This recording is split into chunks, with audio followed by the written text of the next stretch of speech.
મારું નામ દેવુબેન જાદવ છે। હું વોર્ડ નંબર 6 ની 10 વર્ષથી કોર્પોરેટર તરીકે સેવા બજાવી રહી છું। દેવુબેન, એવું તો શું થઈ ગયું કે ભાજપનો સાથ છોડીને કોંગ્રેસનો કેસ પહેરી લીધો અચાનકથી?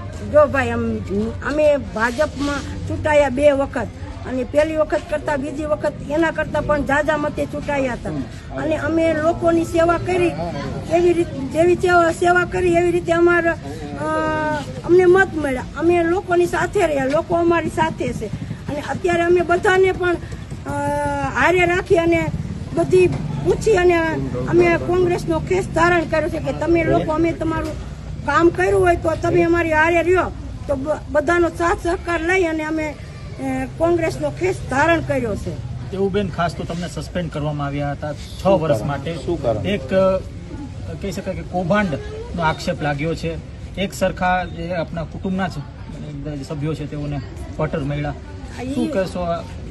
એના માટે હું એટલું જ કહેવા માંગુ છું કે જો ભાઈ, કૌભાંડ તો કરોડો રૂપિયાના કરવા વાળા કરાય છે। અમારીમાં સીધો 6 વર્ષનો સસ્પેન્ડ શા માટે?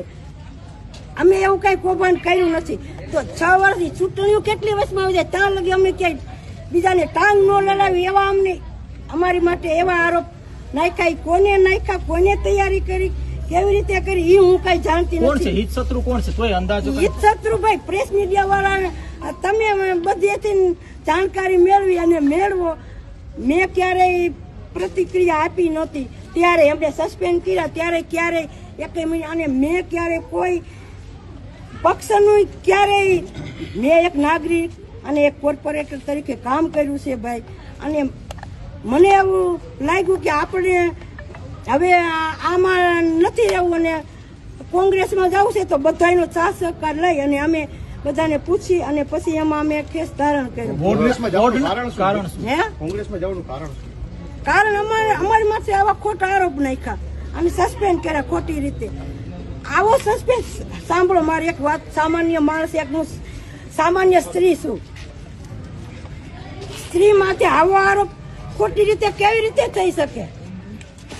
એ તો વાત કરો તમે। પ્રેસ મીડિયા વાળા ભાઈઓને બધી ખબર જ હોય છે, તમે દરરોજ આખા રાજકોટના બધું છાપતા હોય અને બધું ખબર જ હોય છે। સૂચિતમાં ઘણા લોકો બાંધકામ કરી જાય છે તો એની સામે કોઈ પગલા નહીં, પદ ઉપર છે એટલે એ તો ભાઈ હું એમાં કોઈનું કહેવા નથી માંગતી। હું મારા માટે જ કહું છું કે અમારી માટે આવા આરોપ શા માટે અને 6 વર્ષ માટે સસ્પેન્ડ શા માટે? એક સંસદની ચૂંટણી વહી ગઈ, પછી એક ધારાસભાની ચૂંટણી હજી કોર્પોરેશનની વહી જાય, ત્યાર પછી ધારાસભ્યની ચૂંટણી પણ વહી જાય, ત્યાં સુધીના અમને સસ્પેન્ડ શા માટે? બદલો લેશો?